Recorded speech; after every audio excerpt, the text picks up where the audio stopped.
Lord. నిర్గమాకాండము 10వ అధ్యాయము. కాగా యెహోవా మోషేతో, ఫరో యొద్దకు వెళ్ళుము, నేనే యెహోవాని మీరు తెలుసుకొనినట్లును నేను చేయి సూచన క్రియలను ఐగుప్తీయుల ఎదుట కనపరచుటకును నేను వారి ఎడల జరిగించిన వాటిని వారి ఎదుట కలుగజేసిన సూచన క్రియలను నీవు నీ కుమారుని కుమారునికి ప్రచురము చేయునట్లును నేను అతని హృదయమును అతని సేవకుల హృదయములను కఠినపరిచితినెను. కాబట్టి మోషే అహరోనులు ఫరో యొద్దకు వెళ్ళి అతనిని చూసి ఇలాగు చెప్పిరి, హెబ్రీయుల దేవుడగు యెహోవా సెలవిచ్చినదేమనగా, నీవు ఎన్నాళ్ల వరకు నాకు లొంగనొల్లకయుందువు?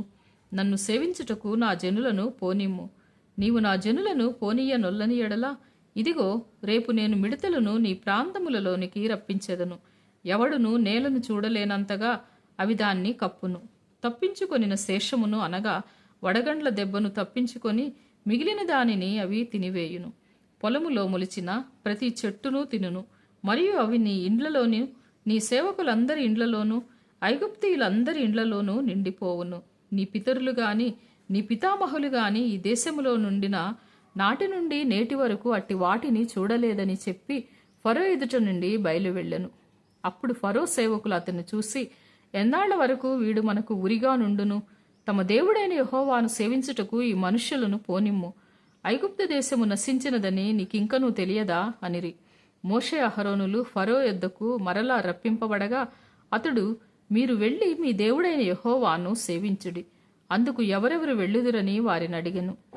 అందుకు మోషే, మేము యెహోవాకు పండుగ ఆచరింపవలెను కనుక మా కుమారులను మా కుమార్తెలను మా మందలను మా పశువులను వెంటబెట్టుకుని మా పిన్న పెద్దలతో కూడా వెళ్ళెదమనెను.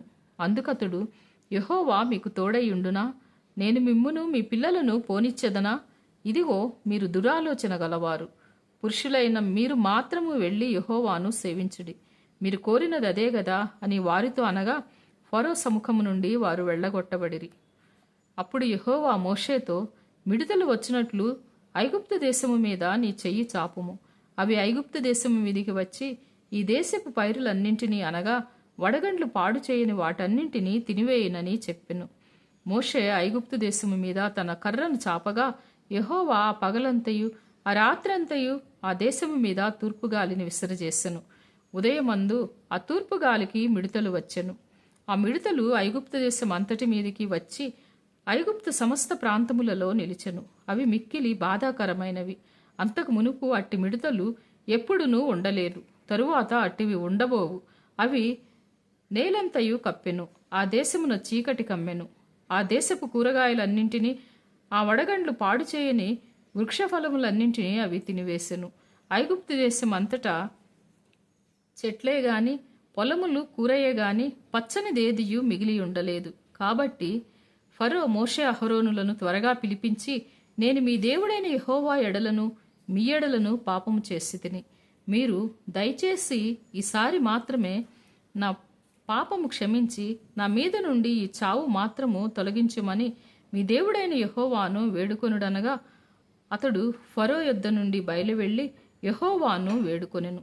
అప్పుడు యెహోవా గాలిని త్రిప్పి మహాబలమైన పడమటి గాలిని విసర్జేయగా అది ఆ మిడతలను కొంచిపోయి ఎర్ర సముద్రంలో పడవేశెను. ఐగుప్తు సమస్త ప్రాంతములలో ఒక్క మిడత అయినను నిలువలేదు. అయినను యెహోవా ఫరో హృదయమును కఠినపరచెను. అతడు ఇశ్రాయేలీలను పోనీయడాయెను. అందుకు యెహోవా మోషేతో, ఆకాశము వైపు నీ చెయ్యి చాపుము. ఐగుప్తు దేశము మీద చీకటో చేతికి తెలియనంత చిక్కని చీకటి కమ్ముననెను.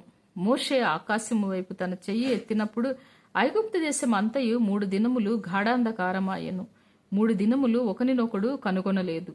ఎవడును తానున్న చోటు నుండి లేవలేకపోయెను. అయినను ఇశ్రాయేలీలకందరికిని వారి నివాసములలో వెలుగుండెను. ఫరో మోషేను పిలిపించి, మీరు వెళ్ళి యెహోవాను సేవించుడి.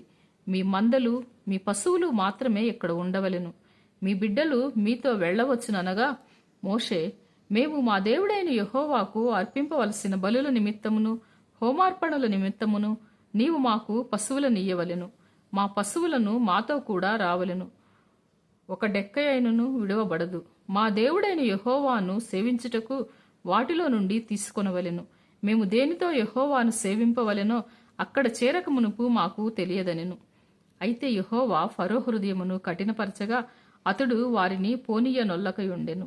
కనుక ఫరో, నా ఎదుట నుండి పొమ్ము, భద్రము సుమే, నా ముఖము ఇకను చూడవద్దు.